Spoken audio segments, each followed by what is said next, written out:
Okay, so for week 6 of fall anime, I'll keep this video kind of quick. Just talking about the main good animes this week. So yeah, a lot of solid shows. Frieren, another solid kind of episode. We got this ending to this kind of big fight arc. Goddamn, bro, the storytelling, the direction of this anime is like so nice. Jujutsu Kaisen, this is like another kind of crazy sick fight. The Apothecary Diaries continues to be good. Undead Unluck, such high quality, good fights and just like a crazy story as well. Eminence and Shadow is funny. Spy Family continuing this arc. York goes crazy here, and a lot of other expositions for more of these shows. So yeah, let's get started. So I'll start off with Frieren Beyond Journey's End, episode 10. The storytelling is so good. It kind of continues with the fight between Frieren and Aura. We learn a lot of lore. Like, this isn't really mainly about the fight between them, because the fight is over in like one move, but it's more of like the strategy, more of like the lore about the world. So the episode goes with Frieren talking with our master Flamme. Flamme telling Frieren about how all demons are evil. They copy human speech just for survival. Do not trust these demon hoes. Also, after that, just like controlling your mana, that plays a part in the future. And yeah, we also see Frieren. So we get a bit of her backstory as well. Very good backstory. So yeah, when she was younger, she was part of like this elf village and it got attacked by demons. So everyone in this village died. So yeah, rest in peace to a shit ton of elves. And then Frieren, she was like really strong at magic. So she was one of the strongest. She beat the remaining demon horde, but she was like very injured. So Flamme kind of rescues her, and then they kind of go walk and travel together. Frieren is really good at like understanding magic, so Flamme kind of adopts her and is like, I'm gonna be your master now, you're my apprentice. And one of the reasons that Flamme is like pretty smart at hunting demons is that she hides her mana. So it's like Dragon Ball Z, you know, you hide your power level, so, you know, Frieza's goons don't catch you. Kind of like that. So yeah, Flamme is just doing that her whole life. So basically, in general, if you have like a huge power level, if you have a lot of mana, then you want to kind of show it off. You want your aura to kind of flow through your body so you can intimidate and scare people. But Flamme realizes, hey, if I hide my mana, if I kind of like live low-key, kind of like humble, no one will really expect my true strength. So that's how she kind of catches everyone off guard. And basically demons kind of do the opposite because they use their mana levels as a way to kind of like show their status in the world. So if you're hiding your mana, it's kind of like you're living life poor with no status. So after like a whole life of training of like kind of suppressing her mana, she also uses the same trick on Aura in the present day. So Aura, she has her scales that she can like basically stake her soul. So Aura's magic, we can see like her mana levels is like pretty strong. It's kind of like a 5 feet radius. So, you know, that's from 500 years of training. No one else can really compare to her. But Frieren, so her mana is just like kind of really tiny, just like literally outside of her body. But then when she kind of like lets it go, it's like a whole city block of mana. Just like the whole screen's just like covered in Frieren's aura. So she beats Aura in this competition. Aura cannot believe it. Frieren also says that, yeah, she is 1,000 years old. She kind of lived her life low-key, so, like, no one really knew about her. She wasn't famous until, like, she joined the Heroes Party 80 years ago. But nah, this girl is unstoppable. 1,000 years of magical training, learns a lot of spells. It is really powerful, cannot be fucked with. So, yeah, she controls Aura now. She doesn't really have time for this bullshit anymore, so she tells Aura to kill herself. Holy shit, it was so well done. Aura, kind of regretting it, slowly just chops her head off with this giant sword. Kinda loved how they did it, and, you know, very simple, very effective. Episode ends there. Okay, so for Jujutsu Kaisen, Season 2, Episode 16. Yes, we get some more banger fights this episode. Animation was kind of insane. We get the Joko Sukuna fight, and then Joko realizes, bro, he ain't built for this. Sukuna kind of just like making him his toy, throwing him around. Very funny. Also, before that, we got the Megami Toji fight. So yeah, him and his dad kind of squaring off. This fight was actually so well done. Like, both of these fights, they added so much more from the manga. So yeah, the animation directors are kind of like going crazy. Thing is, like, I'm not really a big fan of this low detailed artwork in this episode, so that kind of like put me off. I know like we had to sacrifice the artwork for the animation. It was like an intentional choice, but I definitely like the Toji versus Dagon fight a lot more, and also love the Yuji versus Choso fight. I thought those were better with the new art style, but anyway, this fight was still good. Basically, he's using Rapid Escape to escape from Toji, because Toji's just like really fast. He can just flash step teleport on top of you and just like destroy you. So Megami's running away with his Rapid Escape, and it was like kind of insane. Megami's kind of running through the air, but then Toji's like throwing him through buildings, punching him. And all Megami can do is kind of fight with his rabbits. He used Niue to escape sometimes. I think Toji kind of flex on everybody. Also, these rabbits were really funny because they're like literally kung fu fighting Toji. And Toji just like biting them, popping them, but them kind of holding him off. So yeah, good job by Megami. So he realizes that he can't prolong this fight because he's just like really exhausted. So he decides to stake his life on one attack. Basically dodge one of Toji's attacks, trap him in the shadow, and then stab him with the sword. So he does this, good reflexes to kind of dodge Toji's attack. He's still like stabbed a little bit, but then yeah, Megumi traps Toji's foot in the shadow and almost stabs him. But then Toji is fast enough to just run away and then just like dodge back. But the thing is, he gets close enough to Megumi's face to actually see him and is like, bro, it's my boy, that's my son. So he gets reminded in the past of like how he wanted to sell Megumi because yeah, like he'd live like a good life in the Zenin clan if he had like a inherited technique. But yeah, anyway, like he asks Megumi the question, "What kind of woman is your type?" Oh no, not that one. That Toto would ask that. No, he asks, "What is your last name?" Megumi answers Fushiguro, and okay, he's not Zenin. Toji's happy. He can die happy. His brain, his body has taken control over this technique, and he kills himself. Because I guess he gets closure that Megumi, his son, is, living a good life. Yeah, just like kills himself. So a good closure there, but yeah, Megumi's kind of injured, so he's walking away and he gets stabbed by Haruta. He's kind of like the blonde dude that Nanami kind of destroyed and beat up in episode 12. So he's still here and he's trolling Megumi. So yeah, we'll see what's gonna happen to him, probably next episode. But yeah, after that, yeah, it's the Sukuna versus Jogo fight. This fight was insane. They were flying through buildings and shit. Again, the art style, the detail was like very low, but it was kind of insane seeing them fight through the air. It's like a Mob Psycho type of fight. Jogo kind of like pulling out his whole arsenal, but Sukuna just like dodging and cutting him up. None of Jogo's fancy attacks can hit him. Jogo's just like summoning a big lava wave, surfing through the streets of Shibuya, kind of throwing like fire bullets through Sukuna. Sukuna kind of like dodging through buildings. Jogo also has like these flame mosquitoes. They kind of attack Sukuna, but yeah, again, nothing he can do. No lava, no fire can really beat Sukuna. So it's kind of cool to see all of Jogo's attacks. And then finally, like as Sukuna kind of like slams his ass into a building. This is probably like one of the highlights of the scene where like Sukuna kind of like does like this Jesus pose and then slams Jogo through a building. Jogo finally uses his strongest move, Maximum Meteor. So yes, he launches a huge meteor onto the city. It doesn't really seem to be that big, maybe like 3 blocks worth of damage, if that. But yeah, like a lot of other people have to evacuate because we see Panda and Kusakabe. They're kind of like stuck here fighting the remains of Geto's forces. So they're just trying to like avoid this big fight between Sukuna and Jogo, but then Sukuna can hear them. So he teleports on top of their location and is like, bro, if you try to dodge this meteor, I'm gonna kill you. So you have to like stay still. So he's kind of like playing red light, green light with them. Also, like the weird thing is that they dodged the meteor last second, which made this meteor seem a lot more unimpressive. But it seems like these like above average level sorcerers can dodge it. So it looks like the only effective way to use this meteor is with your domain expansion. But yeah, Jogo cannot use his domain because Sukuna's domain is a lot stronger. So yeah, Sukuna just like trolling Jogo, saying, yeah, you're a true loser. And then finally, he's like open. He does this secret curse technique that summons fire. And this shit was insane because it's like he's fighting Jogo, who's literally like fire, lava, demon god. So are you telling me Sukuna's fire is that strong? It goes through Jogo's fire resistance and burns him to a crisp? That was crazy. But yeah, Sukuna kind of launches a fire arrow at Jogo. Jogo tries to counter back, but yeah, Jogo just gets negatived. And then we see in like a dream world, like in the afterlife, I guess, before Jogo dies, that they kind of leave all their ambitions, Hanami, Dagon, and Jogo to Mahito. He's the strongest of all of them, I guess. He has the most growth and potential, and he's like the closest to being a human. Sukuna's like, okay, that's what you wanted, to be human. I guess like that's what makes you weak. Because if you really want to be strong, then you just destroy everything in front of you. Kind of insane everything that happened, but yeah, Shibuya, a lot of shit is going down. So much destruction. I don't know who else Sukuna has on his sites who he's targeting, but yeah, everyone is fair game.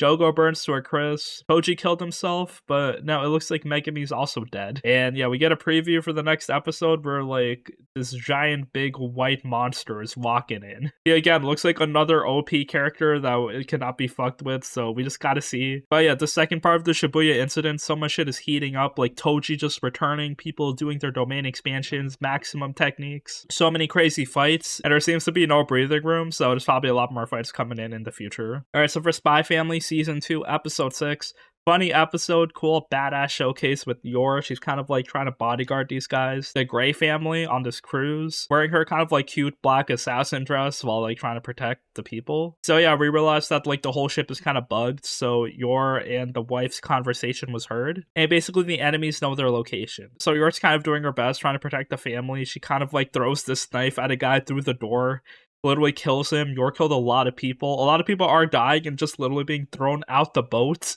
It was kind of funny, like, really? It seems kind of brutal for our family show. But yeah, this arc is very solid so far. There's a lot of, like, kind of assassins hired to kill this family. They're all working independently.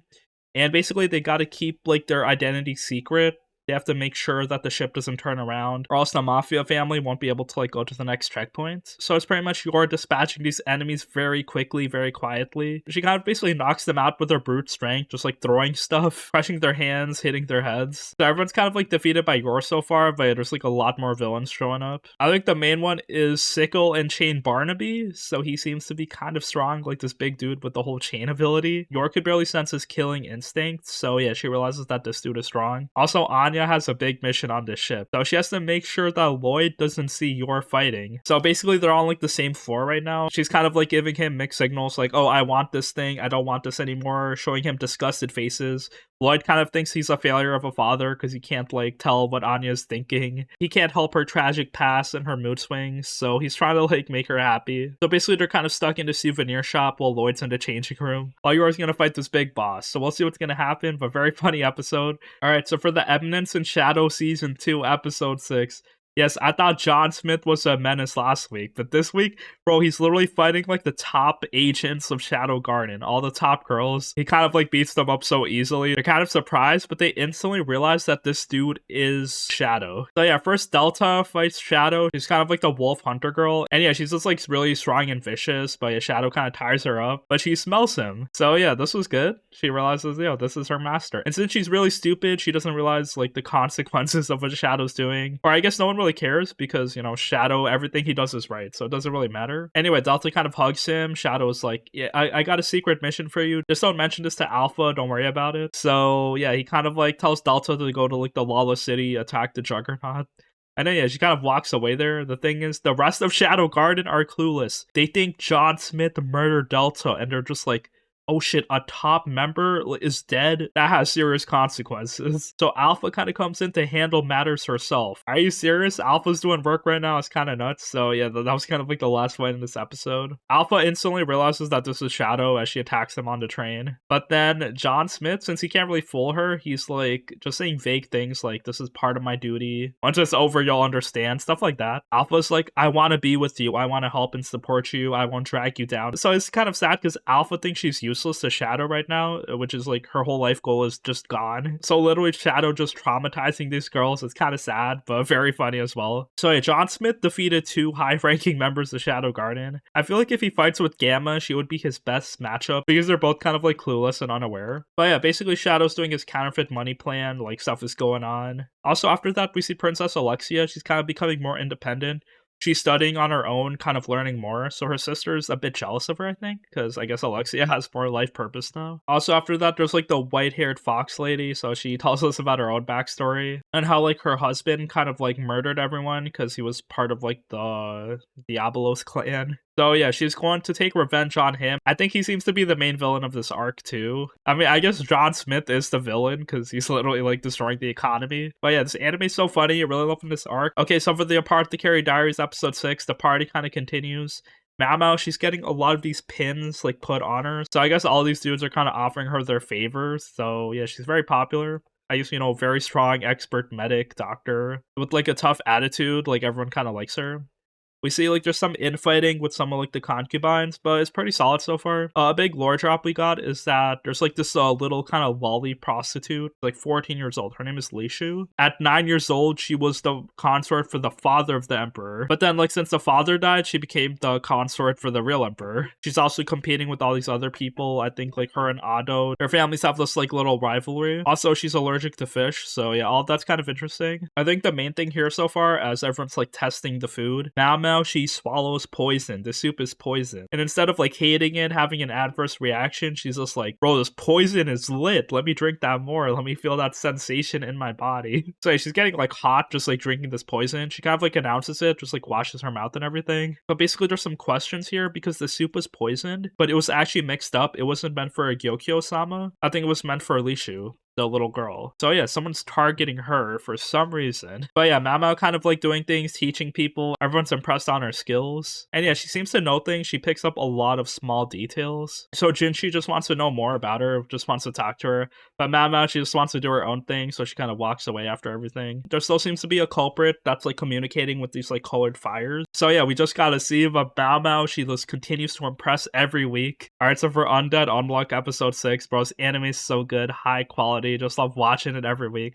Very funny, the story is so crazy, everyone just like talking every episode, just like we go to a new place, new exposition, like so much more about this world. Like I bet the manga has a shit ton of reading just because of like all these details we're getting. But basically Fuko, Andy, and Shen, they're going to the United States to fight Spoil, who's like this zombie Uma. So we get kind of like a background of what a Uma is. So it's like the whole manifestation of power. It's like a concept. So it's not like Negators who have their powers and can control their powers. They're more just kind of like evil catastrophes. If you think of it in Chainsaw Man terms, Umas are like the whole devil, and Negators are kind of like people with devil contracts. And their task is to kind of bring him alive. The problem is, since he turns people in his vicinity into zombies automatically, it's pretty hard to keep him alive, so I guess they're like trying to fight him. So they kind of track him down to Las Vegas. He's kind of like in a small side city, and basically everyone in the city has been turned to a zombie. So Andy just like goes in, braves the zombie attack, and since he's immortal, he doesn't actually get turned into a zombie after entering like the radius of the power. And also the thing is, since half of him is turning into a zombie,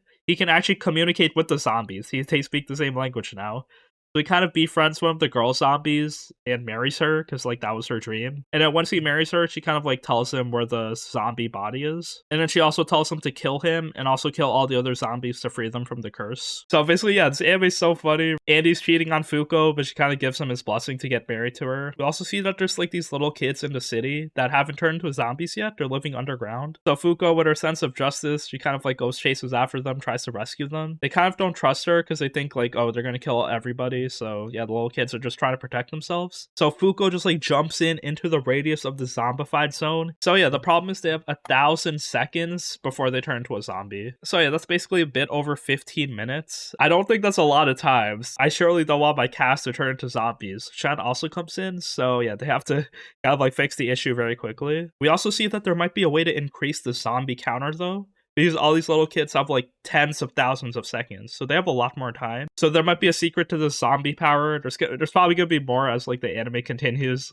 Okay, so for Ragna Crimson episode 7, really love this episode. Really loving this arc where we're literally fighting the final boss with time powers. So yeah, I mean, this anime does a good job kind of like showing off fights, making them kind of like extended, so it's not just like Ragna one-shotting everyone being overpowered. But also these dragons are kind of scared. They have a lot more powers in store, so yeah, these fights have multiple layers in them. So basically Ragna's just like cutting up Ultimatia. She has to use her time powers to reverse her body. And also Crimson's forces are helping to attack the other dragons. But then we see Nebulum, so he's like the dude with barrier powers. He kind of distracts Ragna by like surrounding him with the big barrier, but even then the slime kind of like helps him. He swallows Nebulum, and as Ultimatia, her body's cured as she's about to stop time, Ragna punches her again in the face, disintegrates her, and kind of knocks her out through the city and throws her outside. So now Ragna, he is unleashed because he doesn't have to worry about casualties anymore. So he's just like pounding on Ultimatia's remains. So she finally remembers like one ability she does have as she's getting destroyed. So this one reverses the whole world. She doesn't use this power that much because it is really strong, but it takes a shit ton of mana. And yeah, it seems to be over for Ragna because she can just like one-shot him, right? So as Ultimatio is kind of thinking of what to do with Ragna, we see Nebulum. So yeah, he can also move into stop time because anyone with Ultimatio's blood can move into stop time. So he beats up Ragna, but then yeah, Ragna has like the Silverine sword in his body. So these attacks aren't really fatal. And we see Nebulum kind of walking away because his hands are melting. So yeah, as Ultimatia kind of like realizes what to do, she's kind of trying to fire like the big sun cannon on Ragna. She sees that Ragna can also move into stop time, and she's just shook. Ragna, his face is just like all dark, dripping with vengeance. He's just mad. So yeah, Ultimatia has no idea why Ragna can move. We see from a couple of flashbacks that Ultimatia in the previous timeline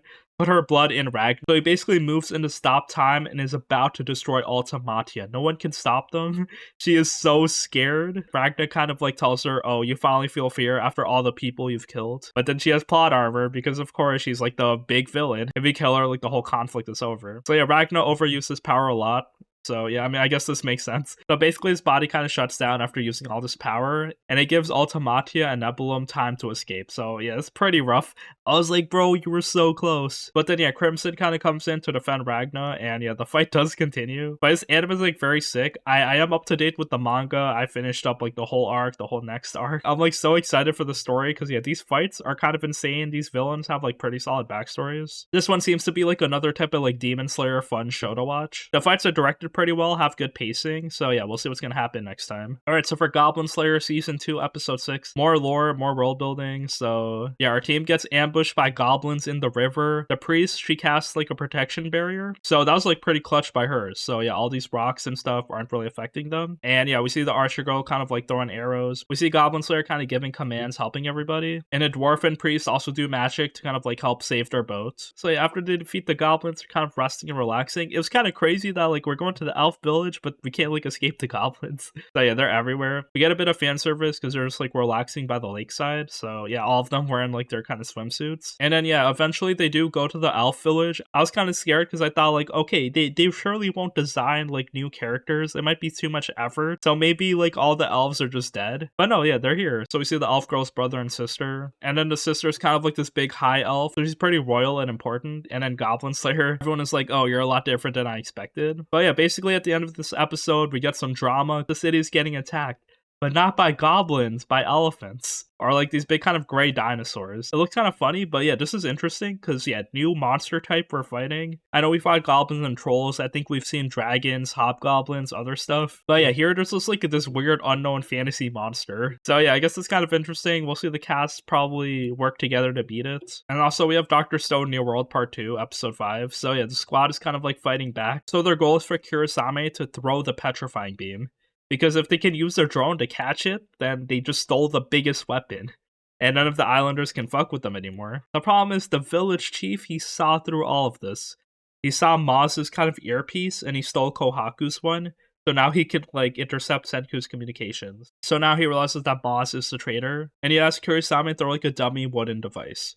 So Senku realizes that something is wrong, so does Roisui, so they all just run away. This fight has not gone to plan. So they go on like Senku's car, they all just like run away. Maz is kind of like trying to redeem himself so he doesn't look like a traitor. And yeah, we see like some of the people are scattered. We see Magma, he has the pistol. So I guess he's just like out here shooting boats. They kind of want to retrieve the gun because that's like their best way to defend themselves. So yeah, it's pretty chaotic right now, but everyone has some hope. It seems like their goal is to get the statue of the real village elder, show it to everybody, have them kind of rebel because they realize that their village elder is lying to them. And then maybe have Soyuz become the real village elder. I guess that's the end game.